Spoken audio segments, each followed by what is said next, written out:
रे मरेपछि जमिन पनि सबै प्लटिङ गरेर सिद्ध्याइसके तल र माथि बिचमा झुन्डिनु मन छ भने मात्रै ट्राफिक नियम उल्लङ्घन गर्नु होला भन्ने म अनुरोध गर्न चाहन्छु। अब कहिलेकाहीँ कस्तो अप्ठ्यारो पर्छ भने म आउनुपर्ने ट्राफिक नियम पालना गर्न सिकाउन आजैको दिन लाइसेन्स र बुलबुक हराएछ।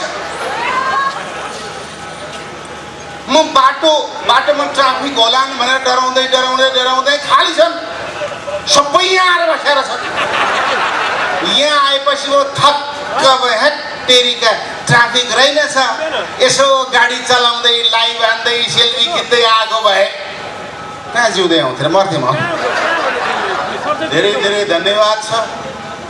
हुन त साथीहरू भन्नुहुन्छ तपाईँ आफै लाइसेन्स नबोक्ने आफै उल्लङ्घन गर्ने तपाईँ नै ट्राफिक नियम सिकाउँदै आउने भन्नुहुन्छ साथीहरू कहिलेकाहीँ पर्छ यस्तो पर्छ त के गर्नु। रातो बत्तीमा बाटो काट्ने मान्छे सबभन्दा क्रान्तिकारी हो भन्दै आउँछ। ट्राफिक नियम उल्लङ्घन गर्नेले सबभन्दा पहिले पावरको धम्की दिन्छ।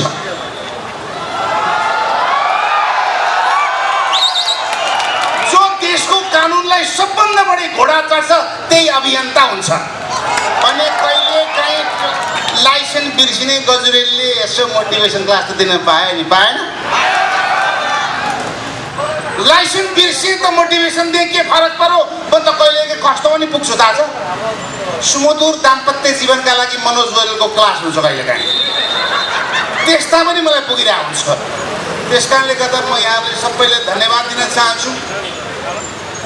मैले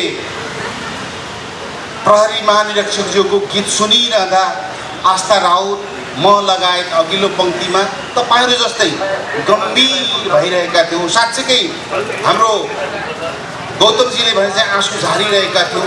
त्यो बेला मेरो मनमा 3टा प्रश्न उठिरहेका थिए। त्यो 3टा प्रश्न सुनाउँछु। प्रत्येक प्रश्नले तपाईँको मन छोयो भने यस्तो ताली बजाइदिनु होला कि त्यो तालीको तरङ्गले त्यो प्रश्न उठाउनेहरूको मस्तिष्क कम्पन गराओस्। ओके यो गीत खरानीबाट उठेर बजिरहँदा मेरो मनमा उठेको पहिलो प्रश्न हो आफ्नो कर्तव्य पालनको सिलसिलामा चौकीमा बसिरहेको एउटा कर्मचारी आफ्ना हतियार आफ्ना वर्दी खोलेर फुकालेर खाली खुट्टा नाङ्गै खोलै खोला भाग्नु पर्ने नियति कसले ल्यायो?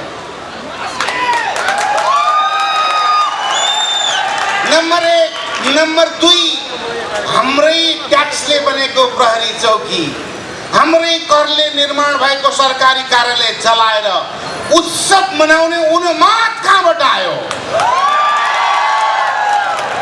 तेस्रो प्रश्न हाम्रा कलिला भाइ बहिनीहरूलाई अज्ञात ठाउँबाट ताकी गोली के कारणले हानियो? म कसैलाई ब्लेम लाउन चाहन्न। आजदेखि यो गीतले भने चाहिँ हामी सबैले एकअर्कामा क्षमा गर्नेछौँ क्षमा दिनेछौँ र मनमा मलाई शङ्का लागिरहेको छ अरूकै हो बन्दुक अरूकै हो गोला अचानकमा पर्यो यो नेपाली चोला। मापसे चेकिङका कुरा आयो अघि सञ्जयजीले भन्नुभयो हामी सेलिब्रेटी भएको कारणले मलाई चिट नकाट्ने होइन काट्नुहोस् है भन्नुभयो। काट्छन् बानेश्वरका ट्राफिकले छोड्लान् तिनको निकाले छोड्लान् थापथालीमा पुग्न त छोड्छ परेमा पनि सर हामी कलाकारलाई त्यो भ्रम के हुन्छ नि कलाकार भएकोले सबैले सम्मान गर्छन् सानो गल्ती माफ गरिदिन्छन् तर प्रहरी अब भावनाले होइन नियमले चल्नुपर्छ। भयो के सुइँ गइरहेको छु बत्ती बलिरहेछ कलाकार हो रिहर्सल दिमाग घुमिरहेको हुन्छ जोक गर्दै चाहिँ लाइटमा सट्टै गएछु। एकजना बहिनी आउनुभयो दाइ एक्सक्युज मी रोक्नुहोस् लाइसेन्स ल्याउनुहोस् लाइसेन्स दिएँ अनि अर्कोले तपाईँ त मनोज गजल होइन दाइ हो ओ दाइ एउटा सेल्फी लिनुभयो। मलाई के लाग्यो वाउ अब म दण्ड जरिमानाबाट पर्दिनँ सेल्फी लिइसकेँ। ल दाइ तपाईँ भरे यहाँ हाम्रो अफिसमा बेलुका आउनु लिएर जानुभयो अनि मैले प्लिज बहिनी म कलाकार हो रिहर्सलमा थिएँ प्लिज दाइ के हुन्छ दाइ हजुरलाई चिनेरै मैले हजुरको चिट लिएको, हजुर जस्तो मान्छेलाई लग्यौँ भने प्रहरी कति प्रोफेसनल रहेछ भने हाम्रो नम्बर पनि बढ्छ, त्यही कारण गइदिउँ न। कलाकार नचिनाएकोलाई छोड्थ्यो क्या बरु। कहिलेकाहीँ मापसेका कुरा धेरै उठाए यहाँ। मेरो एकजना साथी कता छ नाम भन्दिनँ, यहीँ बसिरहेछ, सञ्चय कोषको लोन अफिसर हो। नाम भन्नु भने फेरि तपाईँले ठ्याक्कै त्यो राजु ढकालमा थाहा पाइहाल्नुहुन्छ। ऊ चाहिँ मेरो तत ममको साथी हो। खास हामी मापसे गर्दैनौँ, रात नपरी। एक दिनको घटना, गइरहेछौँ, 7 बजेको छ, 3 कुनेमा चेकिङमा परियो। ट्राफिक दाइ आउनुभयो, हा गर्नुहोस् भन्नुभयो। कलाकार पनि यो फेरि राइट ढकाल, हा गरिदियो, देखिँदैन ब्रेथलाइजरमा, अलि लामो हा गर्नुहोस् भन्यो, हा। चरा धपाएको त होइन यो। अनि मलाई पनि जिस्काएको, तर सर नाटक नगर्नुहोस्, पछाडि गाडी जाम भइसक्यो, लामो हा गर्नुहोस् भनेको। मेरो साथी कलाकार ऊ त हा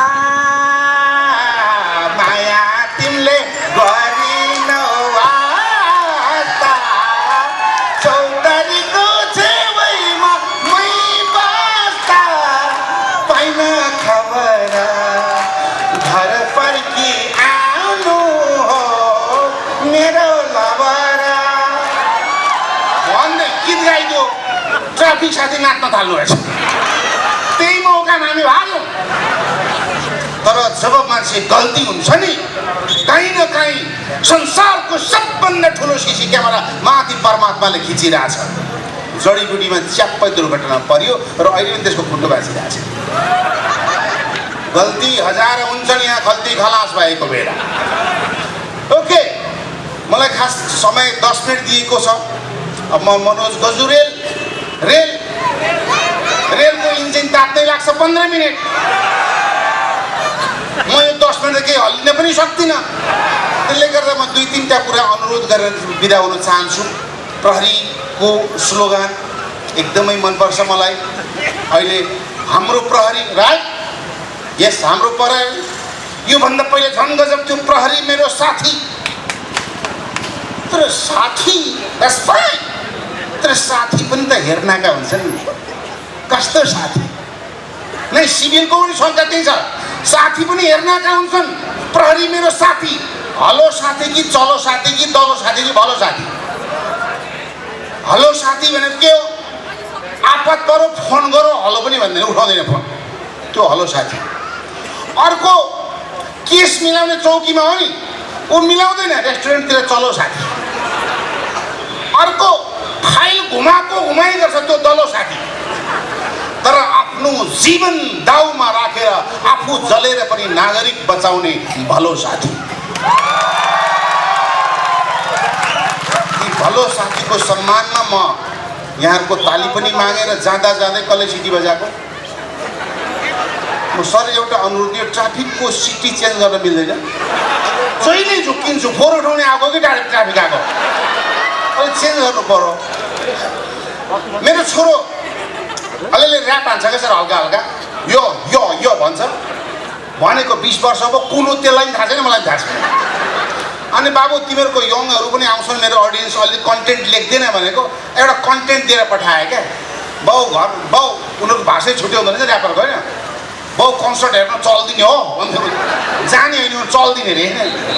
अनि भक्तपुरमा जाने बेला है, अनि के कसको भनेको क्रिस क्यान्डेलको कन्सर्ट छ अरे। क्रिस क्यान्डेल भरेर छ, कृष्ण कडेलको भनेर छ। अनि चल्दिने भयो। अनि म बालकोटबाट हिँड्दै चल्दै भक्तपुर दरबार पुग्यो।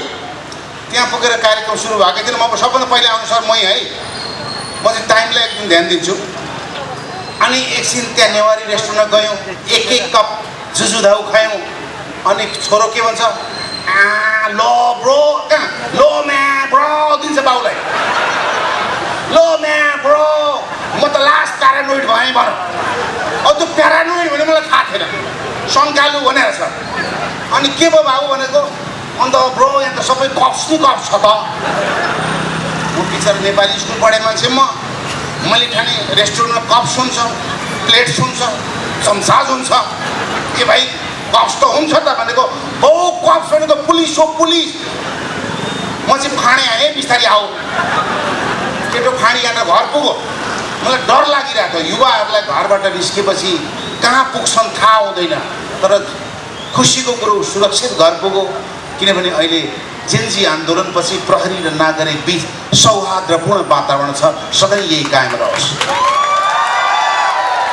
एउटा कुरा चाहिँ म भन्छु है साथीहरू यो पब्लिकलाई भनेको सर ठिकै छ प्रहरीलाई मामा भन्नुहोस् त्यसमै राम्रो मलाई पनि यो पुलिसहरू भेट्दा कहिलेकाहीँ मामा घर पुगे जस्तै लाग्छ किनभने मेरो मामा पनि पुलिसमा हुनुहुन्थ्यो लामो समयसम्म तर मामा भेट्दा जहिले मलाई टेन्सन अब जय नेपाल साहब भन्ने कि मामा नमस्कार भन्ने अब जय नेपाल साहब भनौँ भने मामालाई जिस्काए जस्तो भयो मामा नमस्कार भनेर प्रहरीलाई जिस्काए जस्तो भयो त्यही भएर म यो प्रहरी मामासँग कहिले पनि नजिक पनि भएन टाढा पनि होइन यी कहिलेकाहीँ कार्यक्रम बोलायो भने टक्का आउने मात्रै हो घर चाहिँ चल्दिहाल्नु यो ठिकै छ मामा तर एउटा चिज चाहिँ चेन्ज गरौँ प्लिज जसले सिङ्गो देशको सुरक्षा गरेर बसेको छ खरानीबाट उठेर साँच्ची भन्ने हो भने नेपाललाई फेरि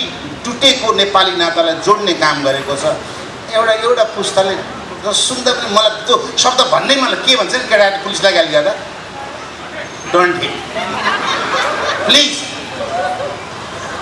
डोन्ट जोक विथ अ डन्डा पुलिसको डन्डामाथि जोक नगर्नुहोस् यदि डन्ठा बोकेकै भरमा डन्ठे भन्ने भए आन्दोलनकारीलाई पनि त ढुङ्गे भन्न पाइयो राइट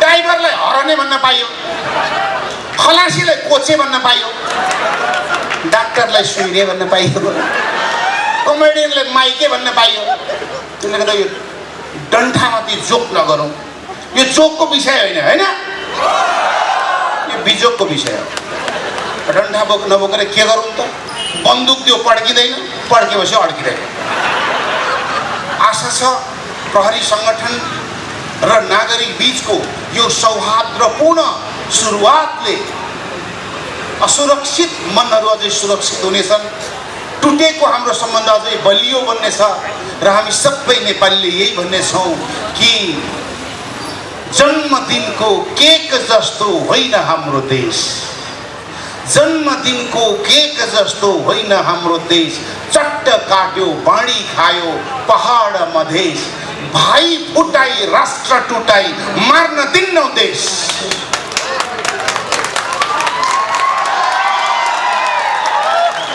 भाइ फुटाई राष्ट्र टुटाई मार्न दिन्नौ देश भिन्न जाति भिन्न भाषा झन्डा हाम्रो एक जय नेपाल।